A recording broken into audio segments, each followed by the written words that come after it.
Hello, I hope you guys are doing well. Katrina Kaif के performance की बहुत ज़्यादा तारीफ आ रही है टाइगर 3 में, और आई थिंक वो डिजर्व भी करती हैं कम्प्लीटली।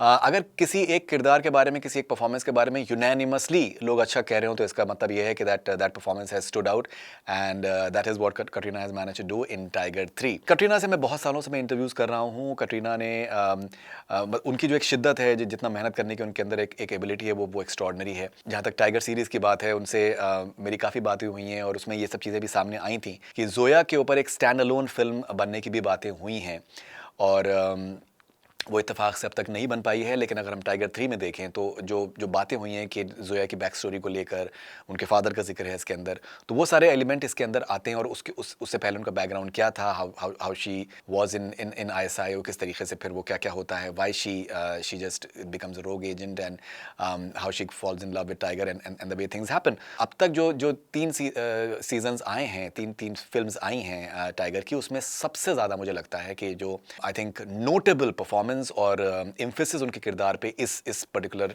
फिल्म में है। उसके अलावा जो उनके एक्शन सीक्वेंसेस का है, I think it is truly outstanding. Specially वो जो टॉवल फाइट सीक्वेंस है, उसके बारे में हर कोई बात कर रहा है। It is truly spectacular.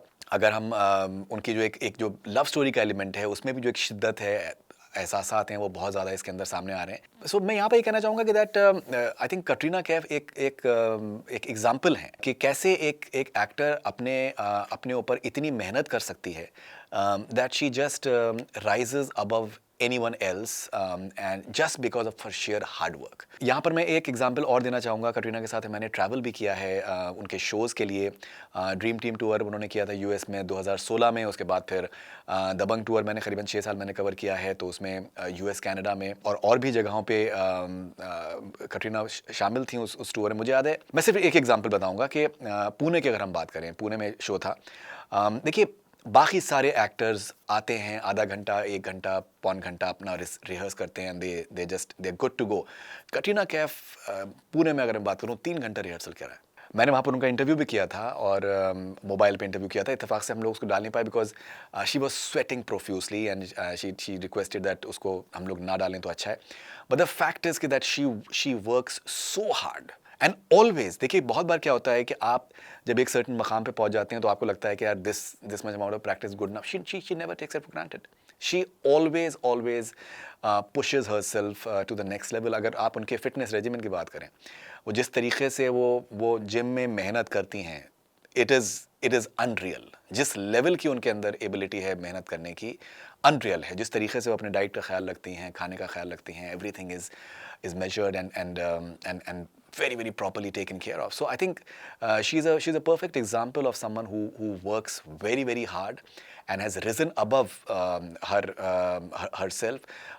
Language के ऊपर एक कमांड लेके आना, किस तरीके से हिंदी उन्होंने सीखी है ओवर द ईयर्स, और जो भी उनकी अगर शॉर्ट कमिंग्स थी, उनको किस तरीके से उन्होंने ओवरकम किया है with a sheer sincerity and hard work. Hats off to her. So congratulations to Katrina, and इसमें कोई डाउट नहीं है कि that I think this is Katrina 2.0 in a way. After this performance I think उनको बहुत से जो offers आ रहे होंगे एक्शन से रिलेटेड, वो आई थिंक काबिल तारीफ होंगे, काबिल नोटेबल होंगे, because she is at the top of a game right now, and just can't wait for many more good things to happen to her. Because जो आई थिंक अच्छे लोग होते हैं और जो मेहनती लोग होते हैं, आई थिंक उनको आदमी सपोर्ट करना चाहता है, और करना चाहिए भी, and Katrina Kaif is definitely one of those. This is Farid उनशरिया for connect FM Canada. Stay connected. Do subscribe to our YouTube channel.